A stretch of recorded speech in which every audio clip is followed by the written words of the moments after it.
menyediakan diri untuk menjadi bagian dari perjalanan dan pertumbuhan gereja Keuskupan Labuan Bajo yang masih baru ini, baru 1 tahun 4 bulan ya. Dan perjalanan awal ini bukanlah perjalanan yang mudah, bukanlah perjalanan ada yang sudah menikah di sini? Belum ada ya? Doa kau ngaji ikut gerana dapat pesan. Mungkin orang yang menikah katakan perjalanan bulan madu gitu ya. Tapi ya perjalanan keuskupan ini adalah perjalanan berrahmat. Tetapi berrahmat itu tidak berarti kita apa istilahnya? Orang berpikir kalau orang itu berrahmat dia hanya mengalami yang enak-enak gitu, hal-hal yang baik, hal-hal yang bagus. Tetapi berrahmat juga itu adalah juga sebuah proses di mana kita bukan mampu ya, tetapi dalam menghadapi tantangan seperti itu kita bisa memiliki sebuah perspektif atau cara pandang sebagai orang-orang beriman, sebagai orang-orang percaya. Jadi meskipun ada kesulitan, tetapi kesulitan itu tidak dimaksudkan untuk apakah kita harus merasa sedih, berduka cita, merasa harus berhenti untuk melangkah. Tetapi tantangan dan persoalan itu adalah ruang bagi kita untuk kadang-kadang menjernihkan pemahaman kita tentang satu hal, apakah tentang Tuhan, apakah tentang kebersamaan dan sebagainya. Jadi terima kasih untuk teman-teman semua karena mengambil bagian pada aspek yang sangat penting dari kehidupan gereja, yaitu orang muda itu sendiri. Ya. Pertanyaannya adalah apakah teman-teman sudah merasa menjadi bagian dari gereja dengan kehadiran di sini? Apakah sudah merasa menjadi bagian dari gereja atau masih mempertanyakan di manakah gereja? Sudah ya? Sudah. Syukurlah kalau sudah. Berarti proses formasinya berjalan ya, ketika kita melihat bahwa gereja itu bukanlah sesuatu yang ada di luar diri saya, atau saya ada di satu tempat yang lain lalu saya menunggu atau menuntut gereja melakukan apa untuk saya. Nah, itu bukanlah pertanyaan dan satu bagian dari pergulatan yang penting. Tetapi ketika kita melihat bahwa saya ini adalah gereja itu sendiri, maka kita mencapai satu level kesadaran diri dan iman yang baik. Jadi ketika teman-teman ada di sini, tentu kita tidak merasa bahwa kita mewakili satu kelompok orang muda.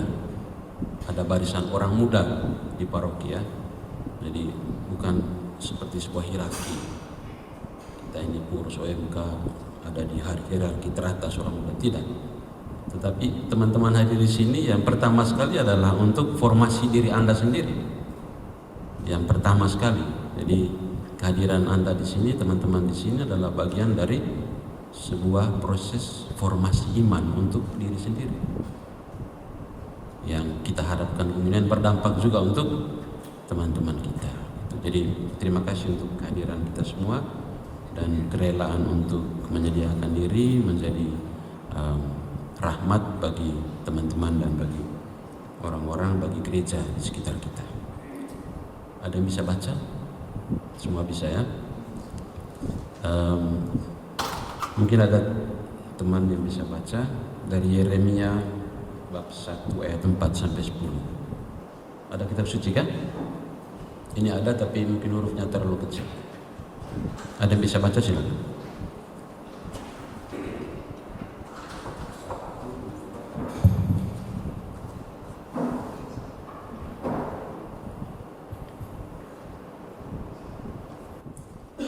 Bacaan dari kitab Yeremia.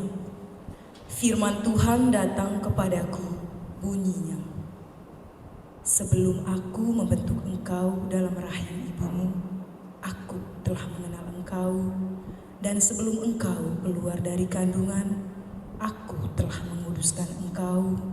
Aku telah menetapkan engkau menjadi nabi bagi bangsa-bangsa. Maka aku menjawab, "Ah Tuhan Allah, sesungguhnya aku tidak pandai berbicara, sebab aku ini masih muda." Tetapi Tuhan berfirman kepadaku, "Jangan katakan aku ini masih muda, tetapi kepada siapapun engkau kuutus, haruslah engkau pergi, dan apapun yang kuperintahkan kepadamu, haruslah kau sampaikan. Jangan takut kepada mereka, sebab aku menyertai engkau untuk melepaskan engkau." Demikianlah firman Tuhan.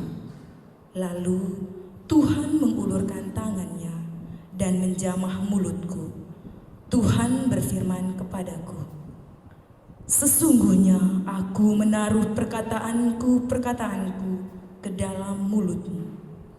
Ketahuilah, pada hari ini aku mengangkat engkau atas bangsa-bangsa dan atas kerajaan-kerajaan untuk mencabut dan merobohkan, untuk membinasakan dan meruntuhkan, untuk membangun dan menanam."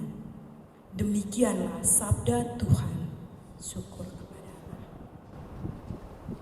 Terima kasih. Ini bacaan ini sering kita dengar ya?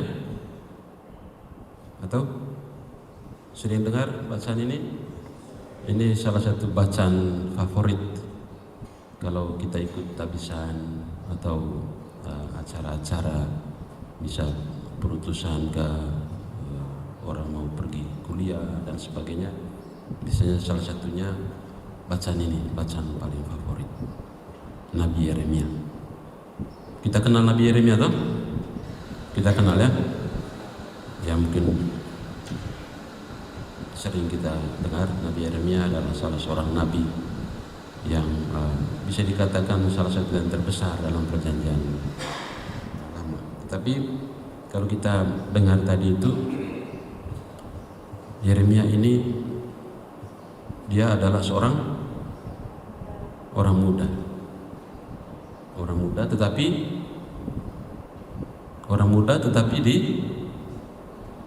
dipanggil oleh Tuhan. Kita berpikir bahwa tunggu kita tua dulu baru kita rajin doa. Ya, tunggu dulu nanti. Ya, kalau saya umur 60-an baru saya rajin doa. Ternyata umurnya sampai 40 sih. Akhirnya dia tidak pernah berdoa ya. Nah, ini contoh.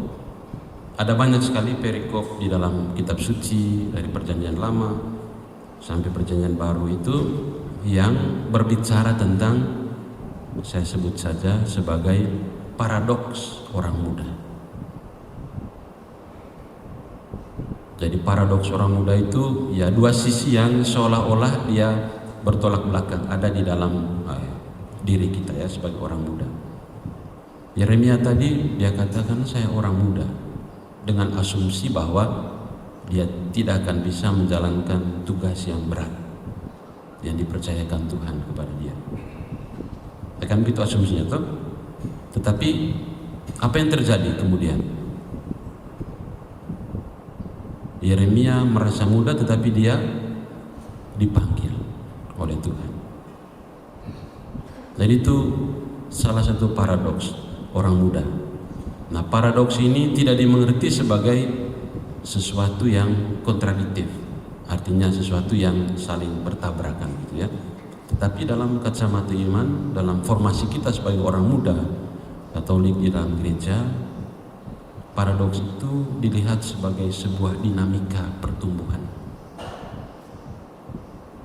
Bahwa Yeremia itu memang dia muda, tetapi dalam proses ketika dia mulai dipanggil dan menjalankan tugas perutusan itu, ternyata dia menjadi seorang nabi yang luar biasa. Jadi dia bertumbuh di dalam kontradiksi tadi.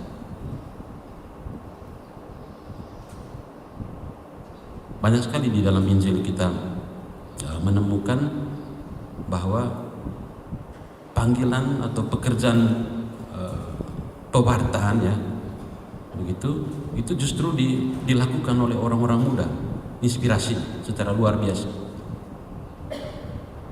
Ketika Yesus memperbanyak roti dan ikan itu, siapa yang bawa itu roti dan ikan? Siapa? Siapa yang bawa 5 roti dan 2 ikan itu? Sebelum diperbanyak oleh Yesus, siapa yang bawa? Seorang anak kecil yang bawa. Bukan Petrus, bukan Yohanes, tetapi seorang anak kecil. Tetapi anak kecil itu dia bawa roti dan ikan itu yang sedikit, di mana ada apatisme di situ, pesimisme juga dari para murid. Mereka bilang ini hanya roti dan ikan, mungkin ikan tembang juga, kita tidak dijelaskan di situ ya. Ikan apa yang paling enak dilawanannya? Kalau mau bikin sup itu ikan apa sudah namanya itu? Atau yang mau panggang itu. Nah, ikan cara juga. Nah, tidak dijelaskan di situ. Tetapi ketika orang muda itu muncul, anak kecil itu muncul, dan dia juga bawa sesuatu yang sangat terbatas, itu di sisi lain. Tapi kemudian ada berapa orang yang makan? 5.000 orang yang makan, lebih lagi, sisa lagi 12 bakul. Kalau kita ada waktu itu rupanya tidak sisa.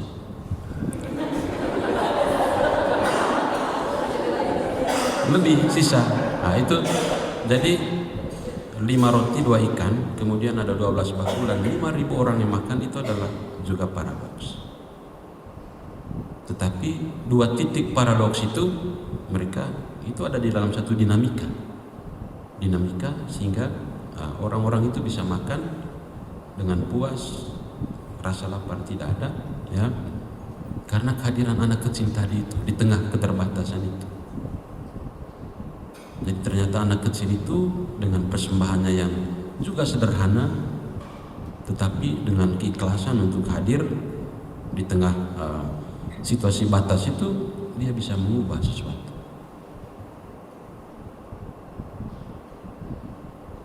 Jadi keterbatasan itu ketika kita taruh di hadapan Tuhan sebagai sebuah persembahan, Tuhan akan mengubahnya menjadi hal yang luar biasa. Kita sebagai orang-orang muda juga di paroki, saya kira kita banyak mengalami itu. Kita di paroki, bahkan di keuskupan, bukanlah orang-orang yang gereja kita itu bukanlah satu gereja yang punya kelebihan resources, sumber daya, segala macam, tidak, sangat kekurangan. Ya mungkin di paroki kita mengalami itu, tetapi ternyata dari hal yang kurang itu kita bisa melakukan banyak sekali hal yang luar biasa di paroki.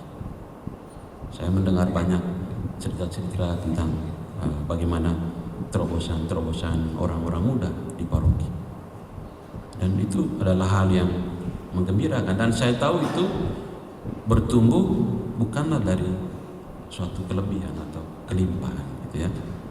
Kalau dia datang dari kelimpahan, maka kita hanya memberikan sisa kepada Tuhan. Tetapi kalau itu datang dari sebuah keterbatasan, maka yang kita tunjukkan kepada Tuhan adalah sebuah pengorbanan. Kita mengorbankan diri kita untuk sesuatu yang besar. Tapi kalau dia dari suatu kelebihan, kita cenderung ya berpikir ya ini untuk Tuhan, setelah saya sudah terpenuhi segala yang saya butuhkan, ini sisa untuk Tuhan saja.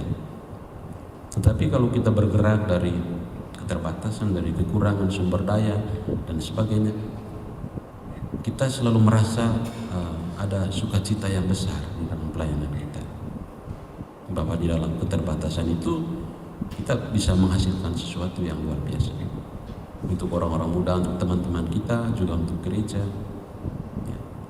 Dan saya melihat sungguh itu selama 1 tahun beberapa bulan ini, Kuskupan Baru ini sebuah gereja muda yang berkembang dengan optimisme, tapi juga ada keterbatasan, banyak sekali keterbatasan, banyak sekali kekurangan.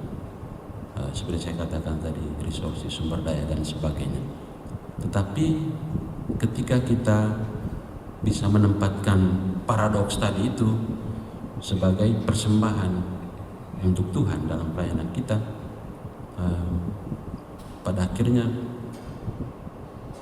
kita akan tiba pada satu kesadaran baru tentang keberadaan kita ya sebagai orang yang percaya di hadapan Tuhan, sebagai anggota tubuh mistik Kristus. Gitu. Ya, jangan terlalu sedih ya. Saya tidak bermaksud ini bikin Anda sedih cerita ini. Tapi saya hanya ingin mengatakan bahwa kita yang pertama tadi, kita dengan aktivitas kita seperti ini hal yang luar biasa, dan yang pertama sekali itu harus kita jadikan sebagai sebuah bagian dari proses pembentukan iman kita, formasi iman kita sendiri sebagai pribadi yang akan kita harapkan berdampak kepada teman-teman kita yang lain di paroki. Dan saya sendiri sungguh menyadari bahwa bahkan saya, bahkan para imam, siapapun di kuskupan ini, kita membangun kuskupan ini juga dengan dalam tanda petik dengan kontradiksi-kontradiksi tadi di dalam diri kita. Ada kelebihan, ada kekurangan, ada harapan, ada tantangan, ada sukacita, tapi juga ada ketakutan. Kalau semuanya hal yang luar biasa, ya kadang-kadang kita lupa di mana tempat Tuhan dalam perjalanan kita.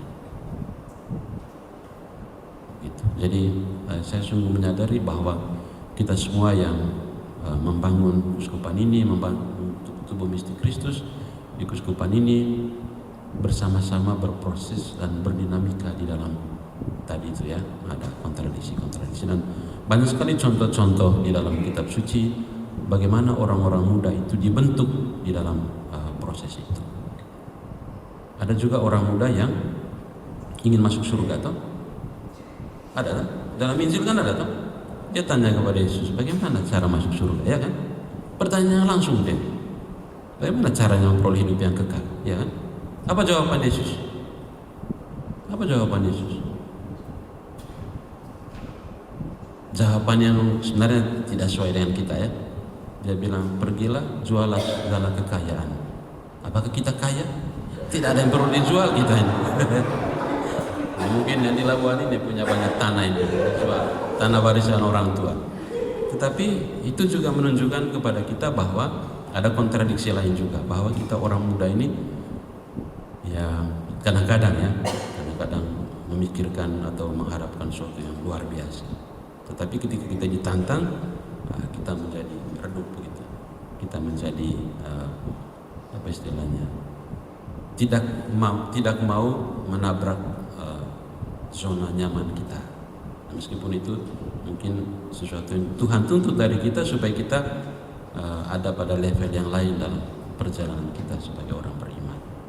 Nah, orang muda itu dia mundur karena Yesus katakan, kalau kamu mau hidup kekal, silakan jual seluruh harta kekayaan. Setelah itu kamu datang ke sini. Saya jamin kamu dapat golden ticket masuk surga. Apakah teman-teman mau masuk surga? Mau? Mau sekarang?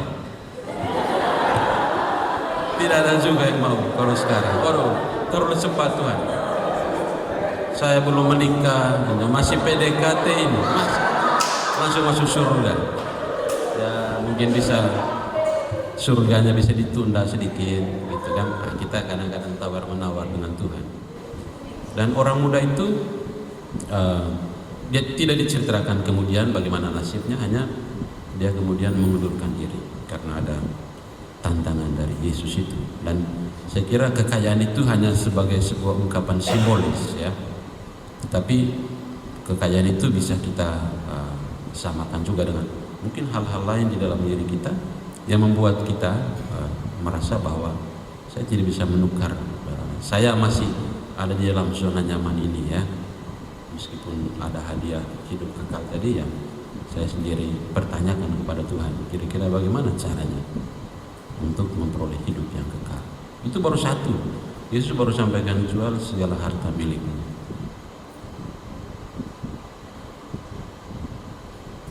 Misalnya pacar Anda, satu-satunya harta milik Anda, kamu mau jual dia? Ya kan tidak mungkin juga. Ini hanya contoh. Ini hanya contoh saja. Menjual sesuatu yang paling berharga, kekayaan yang kita punya satu-satu. Tapi itu adalah sebuah paradoks. Orang muda itu mungkin dia mundur, tetapi pasti dia melakukan sebuah refleksi. Kita tidak disederhanakan dalam kitab suci, tetapi pasti dia punya perspektif atau persepsi yang lain tentang kekayaannya sendiri, ya, bahwa oh ternyata kekayaan ini menjadi halangan bagi saya untuk menerima hidup yang kekal. Begitu. Banyak juga kisah lain di dalam Injil, dalam kitab suci. Menarik sekali kalau kita lihat bagaimana orang muda itu menjadi contoh dari kerapuhan, menjadi contoh dari keingin-tahuan, tetapi juga menjadi contoh di mana Tuhan bekerja untuk memperlihatkan sebuah proses. Beginilah modelnya atau kira-kira mekanismenya kalau orang ingin bertumbuh di dalam iman mereka, dengan contoh-contoh tadi. Itu pertumbuhan itu bisa karena kekurangannya, bisa juga karena kelebihannya.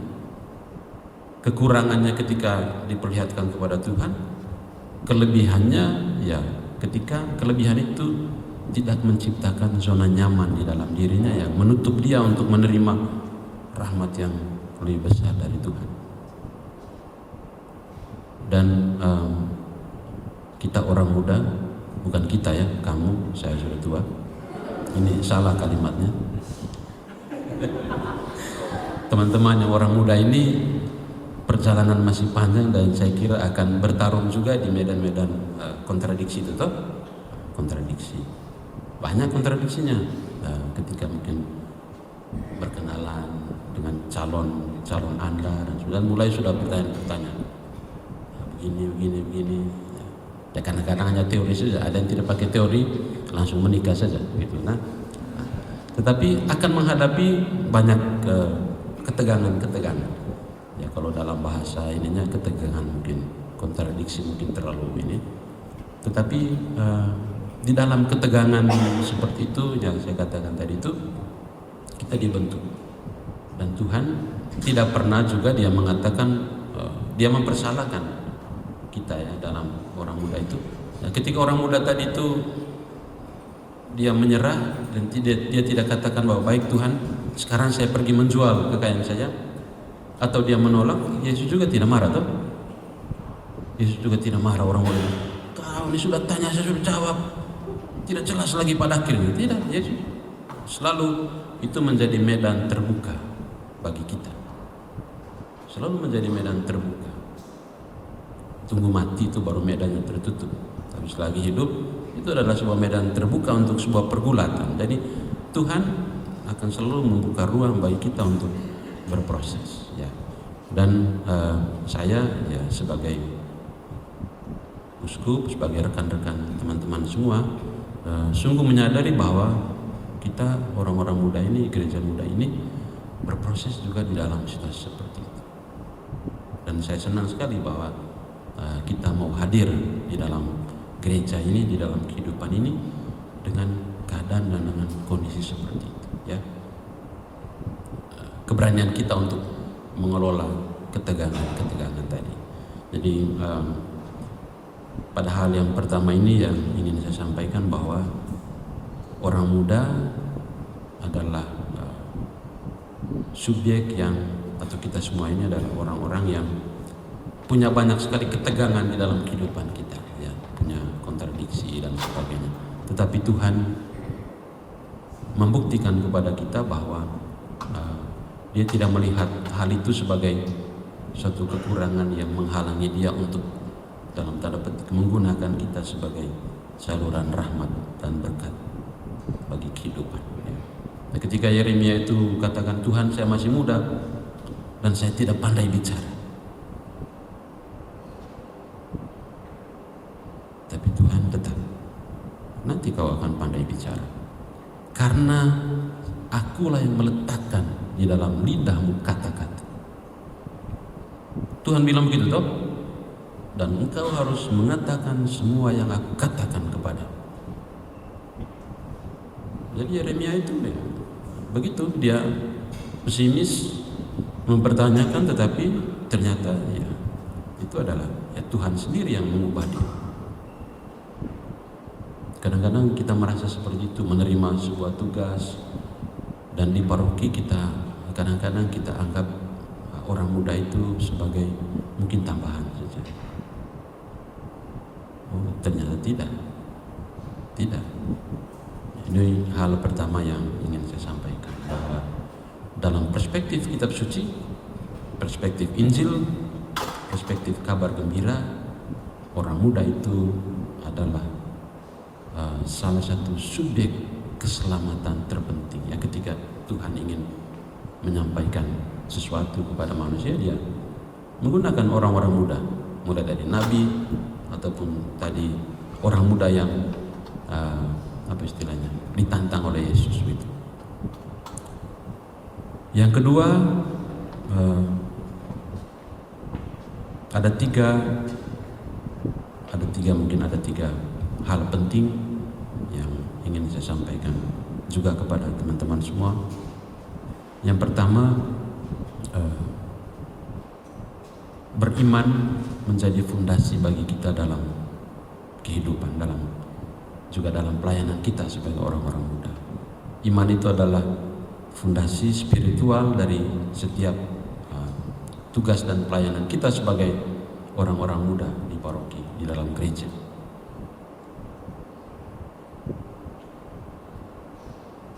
Apakah kita beriman?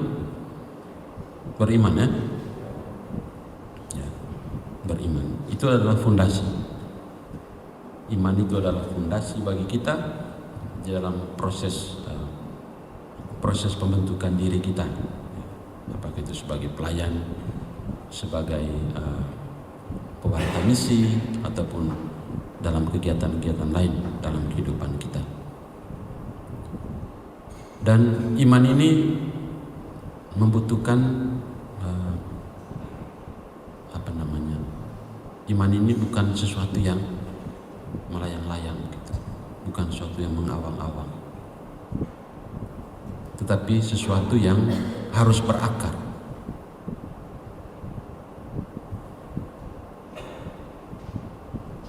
Harus berakar.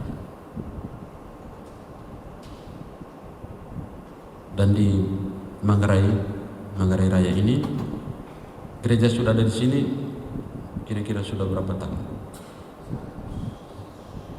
Kalau kita hitung saja dari 112 ya, 1912, bukan 112, 1912, berarti 1 abad lebih.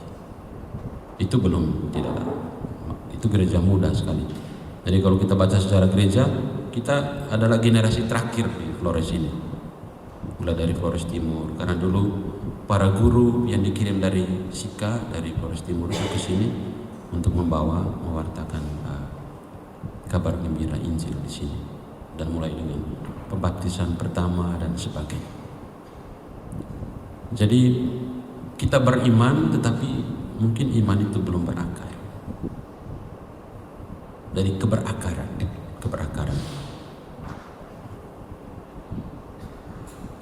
Waktu saya dipanggil oleh Bapak Nunsius untuk menerima tugas, dia katakan, karena saya tanya, saya bikin apa di sana? Waktu dia beritahu toh tugas sebagai uskup di Uskupan Baru ini, terus saya tanya, Bapak, saya bikin apa di sana? Dia bingung juga mau jawab. Dia pikir, oh ya, itu pertanyaannya. Dia bilang, ya, satu kalimat saya ingat, dia katakan, buatlah iman berakar.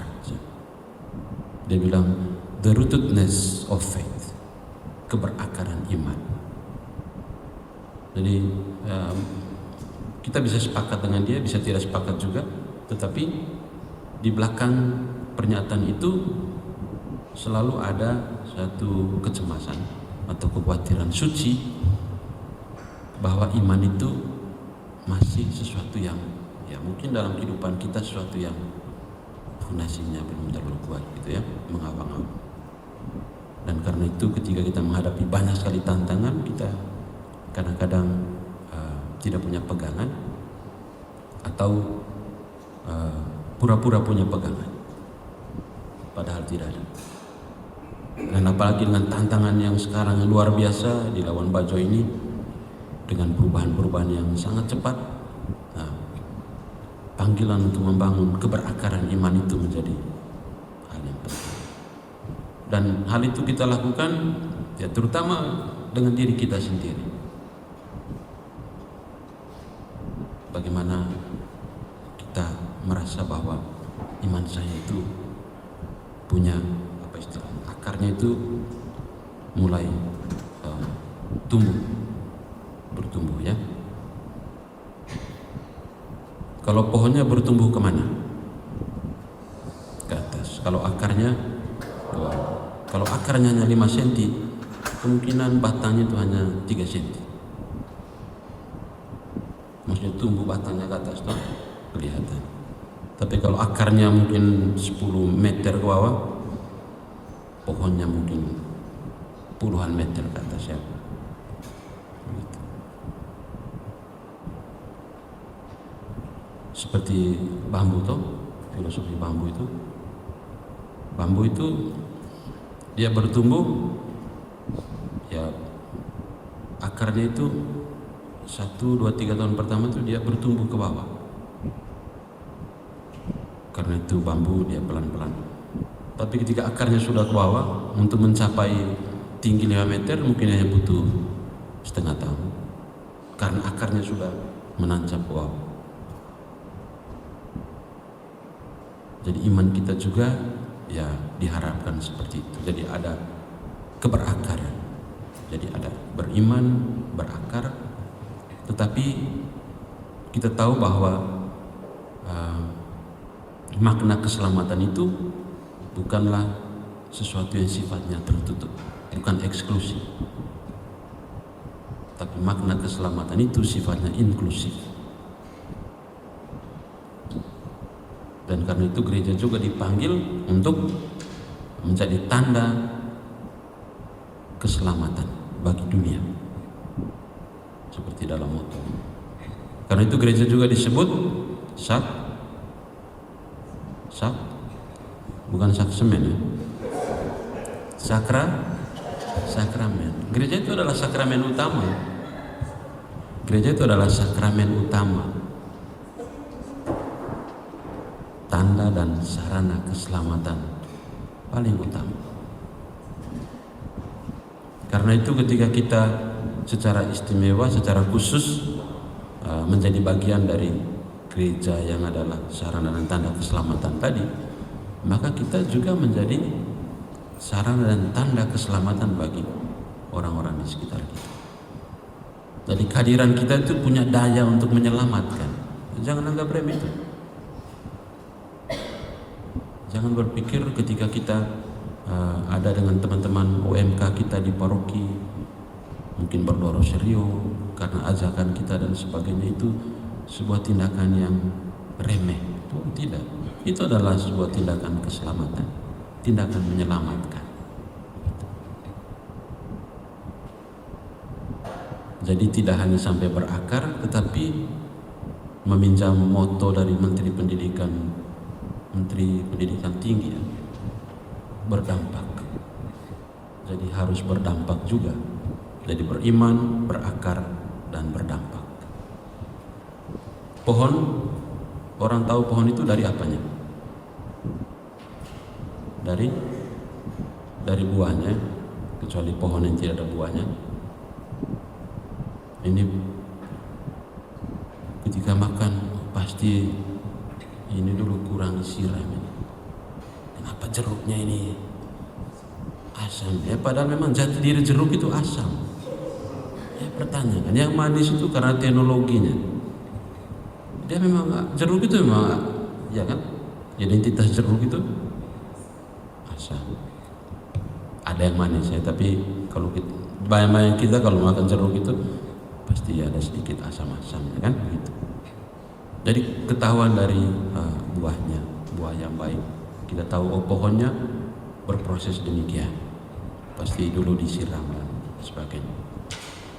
Dengan intensitas dan seterusnya. Saya pernah baca ada satu orang yang bikin eksperimen. Di rumahnya dia ada 2 pot bunga. 2 pot bunga. Jenis bunga sama. Dan sama semua. Tetapi ketika dia menyiram 2 pot ini, ada 1 pot yang langsung dia siram setiap pagi. Tapi ada 1 pot, sebelum dia siram dia berdoa. 1 peristiwa Rosario. Baru dia siram.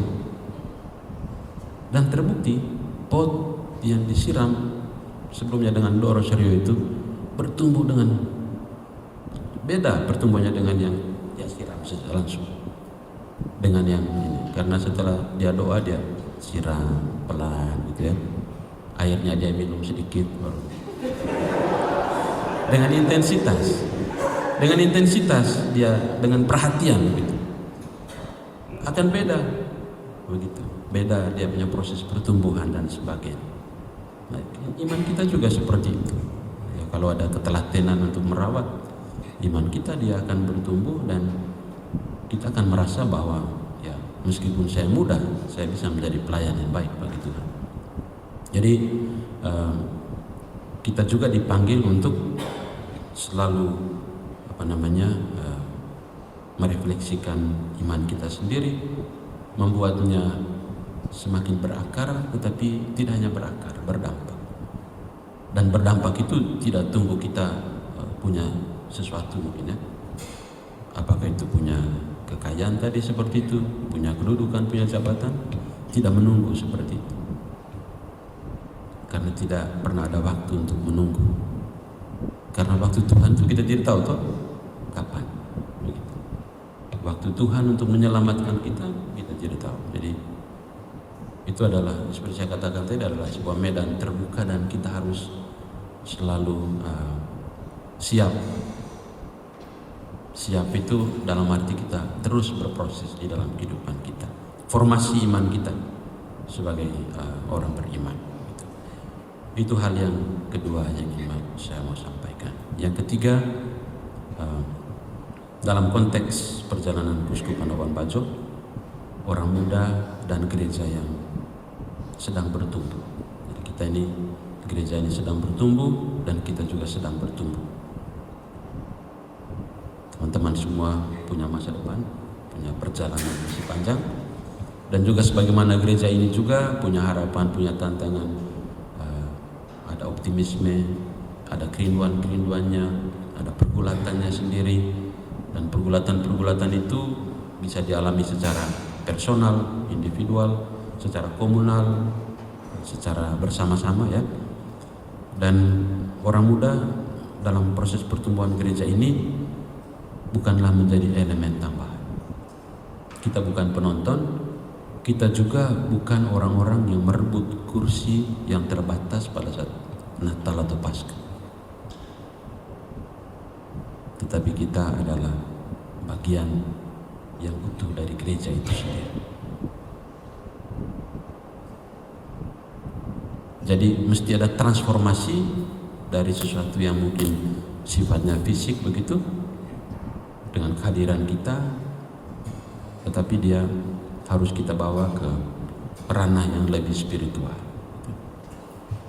Jadi dalam pertumbuhan gereja ini, ya saya gembira sekali kalau kita juga ikut bertumbuh di dalam sebagai orang muda yang kuat, yang tangguh, yang menyadari identitasnya, menyadari jati dirinya, tetapi juga tidak hanya menyadari, tapi mau mengelola kerapuhan-kerapuhannya di dalam hidup ini. Dan orang muda yang punya optimisme. Optimisme ini kalau dalam bahasa iman yang punya harapan, punya pengharapan. Dan saya kira Manggarai Barat ini adalah sebuah ruang yang dikaruniai dengan berbagai macam berkat. Mungkin secara alami ada kesuburan tanah dan sebagainya, lalu ada kebersamaan, ada keterbukaan, ada banyak sekali modal-modal yang bisa kita bisa kita jadikan sebagai landasan untuk membangun gereja Kristus yang baik di sini. Ada semangat kolaborasi ya. Dalam perjalanan pastoral ya, kami menangkap sinyalemen seperti ini di paroki, di komunitas-komunitas dengan berbagai macam warna, dengan berbagai macam keunikan yang memperkaya gereja, perjalanan kita bersama. Dan saya sungguh berharap bahwa semangat kolaboratif, keterbukaan, semangat sinodal, perjalanan bersama kita sebagai gereja di Kuskupan Labuan Bajo ini tidak hanya menjadi sebuah gaya yang mungkin bertahan sehari dua hari, tetapi menjadi kultur, menjadi budaya kehidupan kita bersama. Semangat sinodalitas, semangat solidaritas, ya, soliditas sebagai tiga kata kunci dari visi Kuskupan Labuan Bajo itu menjadi bagian dari budaya kehidupan gereja di sini. Dan orang-orang muda, saya sungguh mengharapkan agar teman-teman semua bisa menjadi bagian yang utuh dari gereja, tubuh mistik Kristus itu sendiri, dengan berbagai macam tadi kekurangan-kekurangan, ya, hal-hal yang kita anggap sebagai kekurangan-kekurangan yang kita miliki dalam kehidupan kita. Jadi inilah Kuskupan Labuan Bajo kita semua, dan kita ingin bertumbuh bersama sebagai gereja yang kuat, sebagai orang beriman yang dewasa, dan orang-orang muda menjadi bagian yang tak terpisahkan dari perjalanan bersama itu.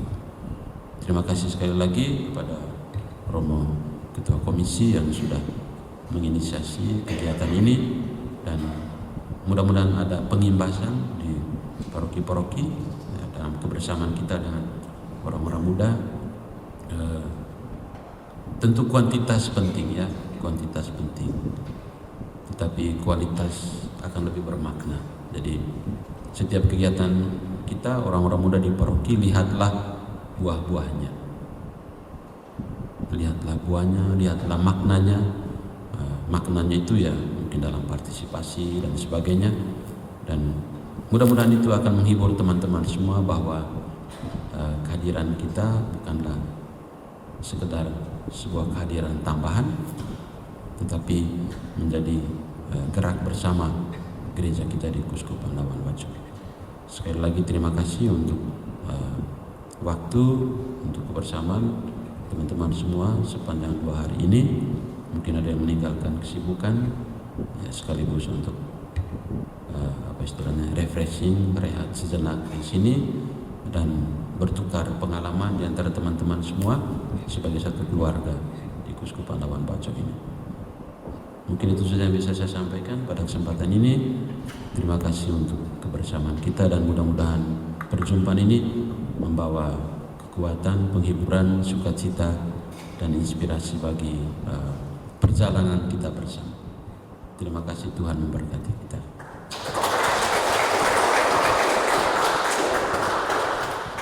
Terima kasih banyak Yang Mulia Bapak Uskup atas